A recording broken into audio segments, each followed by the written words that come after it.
Hello friends, welcome to Lakshmi Tamil family. இன்றைக்கி நாம் ஹெல்த்தியான டேஸ்டான பச்சை பயிறு தோசை எப்படி செய்யுதுன்னு பார்க்கலாம். இந்த தோசையை பிசகட் தோசை அப்படின்னு சொல்லுவாங்க. இந்த தோசையில் அரிசியோட அளவு ரொம்பவே கம்மி, பச்சை பயிறு தான் அதிகமாக இருக்கும்.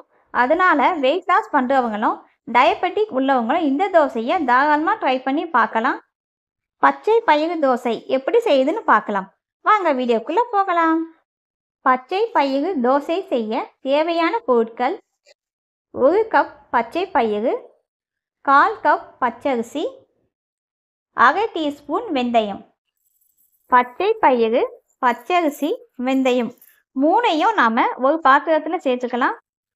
இதை தண்ணி விட்டு 2 முறை நல்லா கழுவிக்கலாம். ஒருவேளை க்ளீனாக இல்லை அப்படின்னா 3 முறை கழுவிக்கலாம். நான் இதை 2 டைம்ஸ் தான் வாஷ் பண்ணேன்.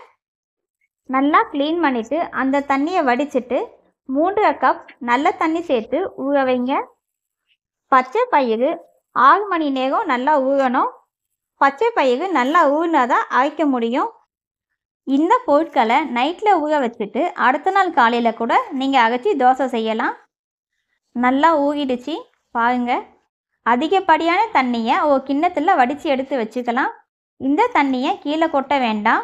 தோசை மாவு அரைக்கிறதுக்கு இந்த தண்ணியை நாம் யூஸ் பண்ணிக்கலாம். இன்றைக்கி நான் மிக்சியில் தான் அரைக்க போகிறேன். அதனால் 2 தடவை போட்டு அரைச்சிக்க போகிறேன். நீங்கள் கிரைண்டரில் போடுறதா இருந்தால் ஒரே டைமாக போட்டு அரைச்சிக்கலாம். இந்த பயிரோட சில பொருட்களை சேர்த்து நாம் அரைக்க போகிறோம். அது என்னன்ட்டு பார்க்கலாம். கொஞ்சம் கொத்தமல்லி, சின்ன துண்டு இஞ்சி, 3 பச்சை மிளகாய். இது எல்லாத்தையும் கட் பண்ணி எடுத்து வச்சுக்கலாம். உங்களுக்கு காரம் அதிகமாக வேணும்னா இன்னும் கொஞ்சம் நீங்கள் எக்ஸ்ட்ரா சேர்த்துக்கலாம்.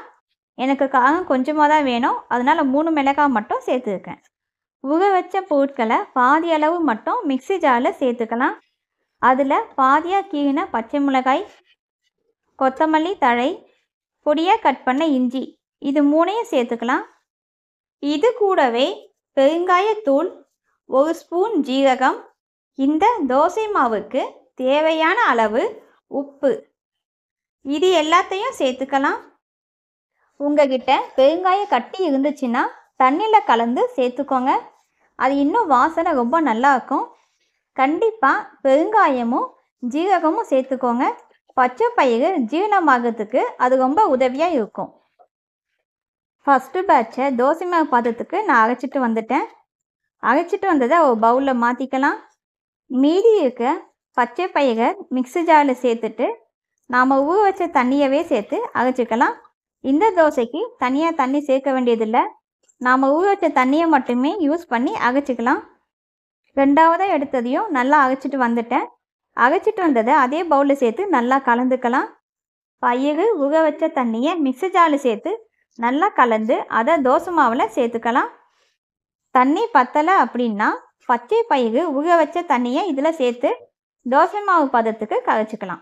தோசை மாவு இந்த அளவுக்கு இருந்தால் கரெக்டாக இருக்கும். பதம் கரெக்டாக இருக்குது பாருங்கள். இந்த மாதிரி கரைச்சி எடுத்துக்கோங்க. பச்சை பயிறு தோசையை அரைச்சிட்டு புளிக்க வைக்க வேண்டிய அவசியம் இல்லை. அரைச்ச உடனேயே இந்த தோசையை நாம் செய்து சாப்பிடலாம். தோசை மாவு பதத்துக்கு இது இருக்கணும். இப்போ நாம் தோசைக்கல்லை ஸ்டவ்வில் வச்சு ஆன் பண்ணிக்கலாம்.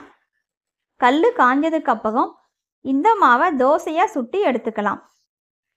உங்களுக்கு ரொம்ப பிடிக்கும் அப்படின்னா இந்த தோசைக்கு மேலே பொடியாக கட் பண்ண வெங்காயத்தை சேர்க்கலாம். இன்றைக்கி நான் வெங்காயம் பூண்டு இல்லாமல் சமைச்சிருக்கிறதுனால இதில் வெங்காயம் சேர்க்கலை.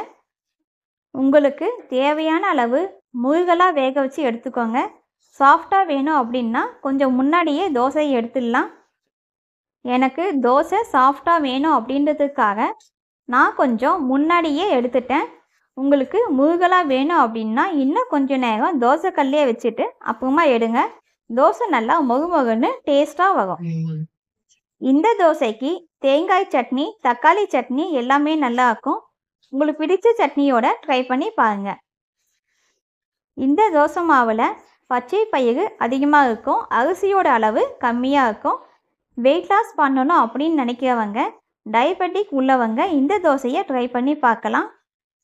ரொம்பவே ஹெல்த்தியான டேஸ்டான பச்சை பயிறு தோசை ரெடி.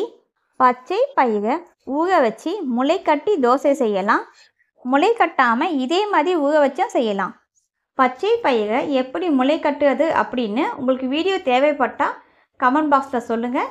அதுக்கு ஒரு ஷார்ட் வீடியோ எடுத்து அப்லோட் பண்ணுறேன்.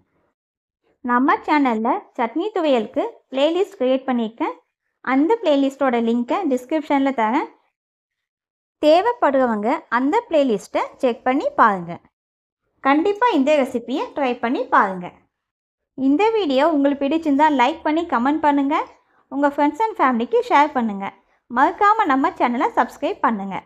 சப்ஸ்கிரைப் பண்ணும்போது பக்கத்தில் இருக்க ஆல் பட்டனை ப்ரெஸ் பண்ணுங்கள். அப்போ தான் எல்லா வீடியோவும் நீங்கள் மிஸ் பண்ணாமல் பார்க்க முடியும். உங்களுக்கு என்ன மாதிரி ரெசிபி வேணும் அப்படின்னு கமெண்ட் பாக்ஸில் சொல்லுங்கள். உங்களுக்கு பிடிச்ச ரெசிபியை நான் உங்களுக்கு அப்லோட் பண்ணுறேன். அடுத்தது இன்ட்ரெஸ்டிங்கான இன்னொரு வீடியோவில் நம்ம மீட் பண்ணலாம். அது வரைக்கும் பாய்.